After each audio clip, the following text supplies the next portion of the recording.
என் மேல கோவமா இருக்கும்? உன்னை கட்டாயப்படுத்தி கல்யாணம் பண்ணிட்டேன்ல. கோவம்லாம் இல்லைங்க, மனசு நிறைய சந்தோஷம். கல்யாணம் அம்மனுக்காக நடந்தது. அவளுக்காக எது நடந்தாலும் அது நல்லதா தான் இருக்கும். அது சரி, கல்யாணம் தான் காலையிலேயே முடிஞ்சு போச்சே, இப்ப ஏன் இவ்வளவு டெக்கரேஷன்? எனக்கு தெரியும். என்ன தெரியும்? இப்ப முதலிரவு. ஓ அப்படிங்களா? முதலிரவுனா என்னங்க? எல்லாம் ஒரு பார்த்து பாரு, நீ உள்ள போடின்னு சொன்னாங்க. சரி, அவருக்கு இதை பத்தி தெரியலன்னா என்ன பண்ணுவீங்க? அடி போடி, இந்த காலத்து பசங்க புஸ்தகமே போட்டுருவாங்கன்னு சொன்னாலுங்களே. என்ன சொன்னாலுங்களே? உனக்கா ஒண்ணுமே தெரியாதா? கேக்குறேன்ல, தெரியுமா தெரியாதா? ஏன் தெரியாது? ஓ தெரியுமா?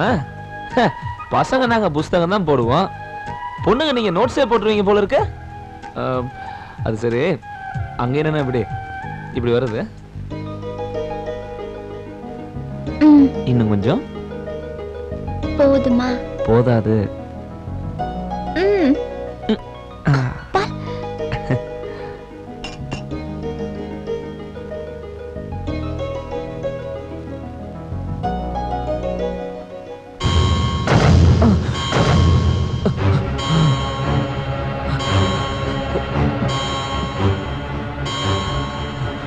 என்னாச்சு?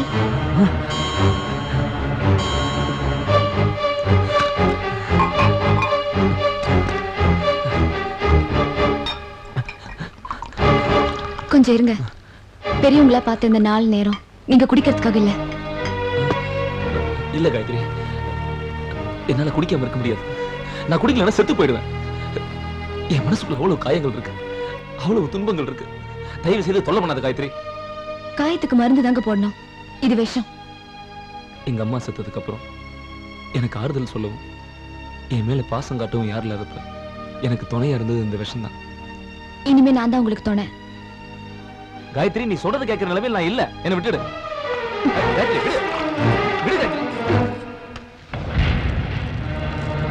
இனிமே இந்த விஷத்தை நீங்க ஒரு துளி குடிச்சா கூட நான் உயிரோடு இருக்க மாட்டேன். எரி இருந்த நெருப்புல நானும் எரிஞ்சு போயிடுவேன். இது அந்த அம்மன் மேல சத்தியம்.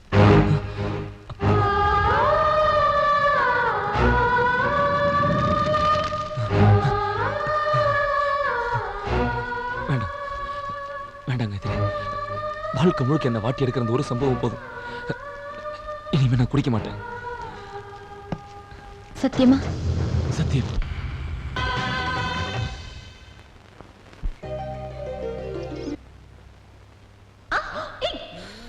அப்பாடா. விடுங்க. காயத்ரி, தங்கச்சி அவளை பாரு, ரொம்ப சந்தோஷமா இருக்க மாதிரி இருக்கா.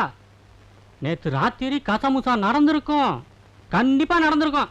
சும்மா இருடா, ஒண்ணு நடந்திருக்காது. ராத்திரி பிரபு தண்ணி போட்டு படுத்திருந்திருப்பான், அவ ஓரமா உட்கார்ந்து அழுதுகிட்டு இருந்திருப்பான். ரொம்ப சந்தோஷமா இருக்கிற மாதிரி நடிக்கிறான். இதெல்லாம் பார்த்தா 100க்கு 100 கண்டிப்பா ஒரிஜினல் தான். டேய் சும்மா புலம்பாதடா. தண்ணியில இருக்கிற மீன் குடிச்சிருக்கா இல்லையான்னு இப்போ தெரியும். என்னம்மா காயத்ரி, ரொம்ப சந்தோஷமா இருக்கிற மாதிரி தெரியுது. போங்க அத்தை, வெக்கமா இருக்கு. ஓ, ராத்திரி சரியா தூங்கல போல இருக்கு. அச்சோ போங்க அத்தை, எனக்கு வெக்கமா இருக்கு. நீ சாமி கோயிலுன்னு வளர்ந்த பொண்ணு, பாவம் வெக்கப்பட்டுட்டு உட்கார்ந்து இருந்திருப்ப. இல்ல அத்தை, புருஷன் பொண்டாட்டிக்குள்ள எதுக்குமே வெக்கப்படக்கூடாதுன்னு எங்க பக்கத்து வீட்டு மாமி சொல்லி அனுப்புனாங்க. அதனால போங்க அத்தை, எனக்கு வெக்கமா இருக்கு. முதலிரவு அன்னைக்கு பொண்ணு மாப்பிள்ள சந்தோஷமா இருந்தாங்களான்னு பெரியவங்க அரச புருஷலா கேக்குறது வழக்கம். பொண்ணுங்க அதை புரிஞ்சுக்கிட்டு நாசூக்க சொல்றது வழக்கம். சொல்லணுமா? சொல்லணுமா? புத்தம் புது ரோசா எடுத்துக்க ராசா, சத்தம் ஒரு தினுசா அது வெள்ளி கொலுசா. ஐயோ ஐயோ ஐயோ, தீயையும் வச்சு அத நானே ஊதி விட்ட கதையை அடிச்சேன். புத்தம் புது ரோசா எடுத்துக்க ராசா, தன்ன பாட்டு பாடுற பாட்டு. புத்தம் புது ரோசா எடுத்துக்க ராசா. அனாதை சிறுக்கியை கட்டி வச்சு 6 மாசத்துல பரலோகத்துக்கு அனுப்பலாம்னு திட்டம் போட்டா அவ புள்ளையும் பெத்துக்கிட்டு நம்ம திட்டத்துல மண்ணள்ளி போட்டுடுவா போல இருக்கு. ஐயோ ஐயோ, புருஷனும் பொண்டாட்டியும் கொஞ்சறதும் கொலாவறதும் பார்த்தா என் வயிறு பத்திக்கிட்டு எரியுது. உன் வயிறு ஏண்டி எரினா அவ வயிறு எரியற மாதிரி பண்ணிடு. அவ வயித்துல புழு பூச்சி இல்லாம எரிஞ்சு சாம்பல் ஆகுற மாதிரி நான் பண்றேன். நேரத்தை வீணாக்காத, போ. அழிச்சிட்டு வந்து ஆறுதலான வார்த்தை சொல்லு, போ.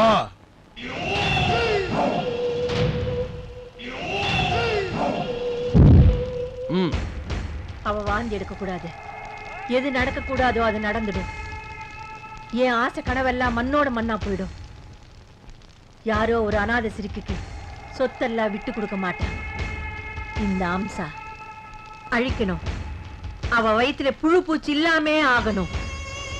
அவ காலா காலத்துக்கு உண்டாகவே கூடாது. ஊருக்கு போன பிரபு திரும்பி வரதுக்குள்ள காரியத்தை கச்சிதமா முடிக்கணும். கவலைப்படாத. இன்னைக்கு ராத்திரி சரியா 12 மணிக்கு நான் பண்ண போற பூஜையில கரு உரு தெரியாம போயிடும். ஆனா நான் பூஜை பண்ணும்போது உன் மருமக காயத்ரி தாகத்தால தவிப்பா. அவ நாக்குல ஒரு சொட்டு தண்ணி கூட படாம பாத்துக்கோ.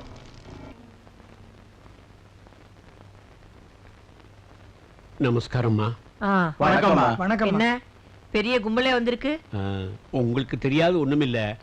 அம்மன் ஊருக்குள்ள வரதுக்காக காயத்ரி விரதம் இருந்துட்டு இருக்கா. 11வது வருஷம் பூர்த்தி ஆறுது.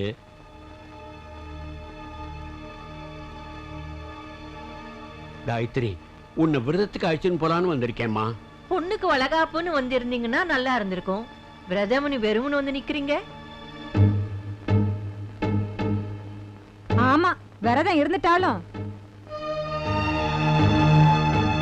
இவங்களே அடி வைத்த தடவிட்டு அலையிறாங்க.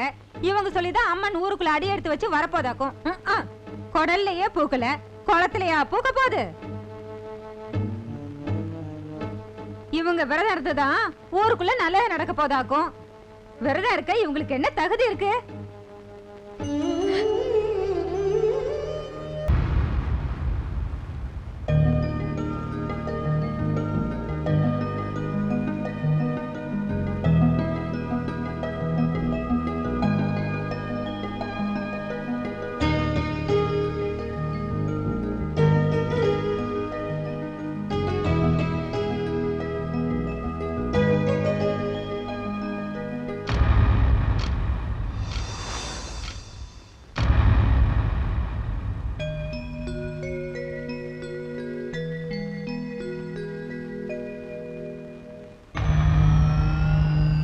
வடிவேலு, இன்னைக்கு உனக்கு விடுதலை.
அம்மா, குழந்தையோட தலை திரும்பிருச்சுமா.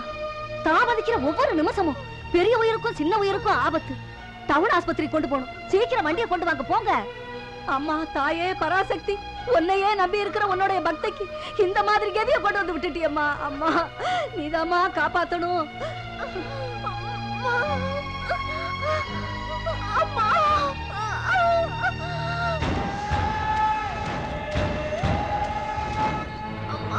கொஞ்சம் பொறுத்துக்க தாயே, பொறுத்துக்கம்மா. ஏய் நில்றா, எங்கடா அவ்வளவு வேகமா வர்ற? ஜமீன்தாரம்மா மருமகளுக்கு இடுப்பு வலி, அதனால டவுன் ஆஸ்பத்திரிக்கு வண்டி வச்சு கூட்டிட்டு போறாங்க. ஜமீன்தாரம்மா கிட்ட போய் சொல்ல போறேன். அவளை தீத்து கட்டா இதுதான் சரியான நேரம்.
கோட்டை தாண்டாமலேயே உன்னை காப்பாத்திட்டேன் பாத்தியா? நானும் கோட்டை தாண்டல, நீயும் கோட்டை தாண்டல. இந்த குழந்தைய வச்சு உன்னை ஜெயிச்சு காட்டுறேன் பார்.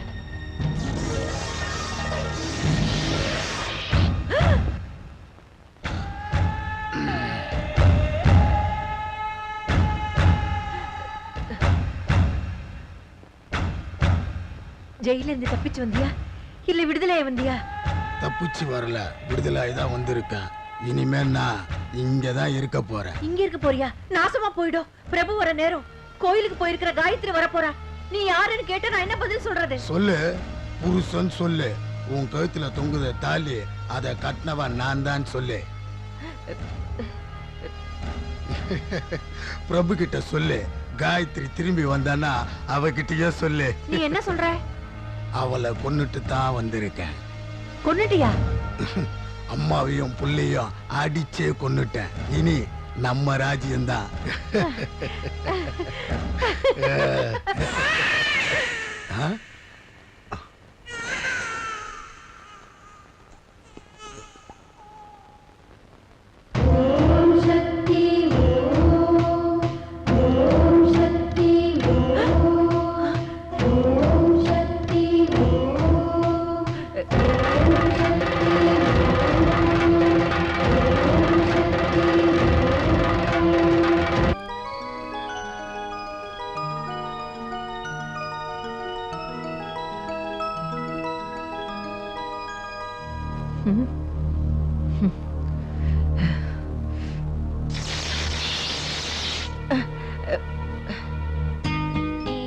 கோபால் குட்டி.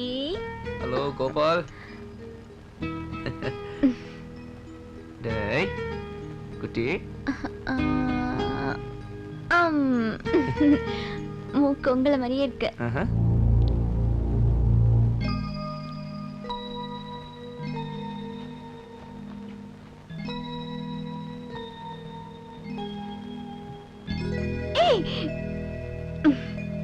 அப்பா அனுப்புறமும் பண்ற சேட்டை பாரு.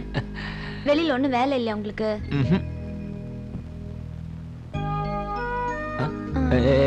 என்ன என்ன இது யாரோட டைரி? இது எங்க அம்மாவோட. இது அவங்க கடைசி எழுதின டைரி. உங்களுக்கு நாளைக்கு பிறந்த நாள் எழுதிருக்காங்க. பூங்காற்றிலே உன் ராகம் கேட்டதே, என் ஜீவனை அது தாலாட்டுதே. அது எங்க அம்மா என்னோட பிறந்தநாள் பரிசா எழுதின பாட்டு. ஆனா அத பாட அவங்க உயிரோட இல்ல. உங்க பிறந்த நாளை நாம நாளைக்கு கொண்டாடுறோம். எதுக்கு காயத்ரி? உங்க அம்மா உங்க பிறந்த நாளை கொண்டாடின மாதிரியே நானும் கொண்டாடணும். காயத்ரி, இது எங்க அம்மாவுடைய மோதிரம். இந்தா, இது எப்பவுமே உன் கையில இருக்கணும்.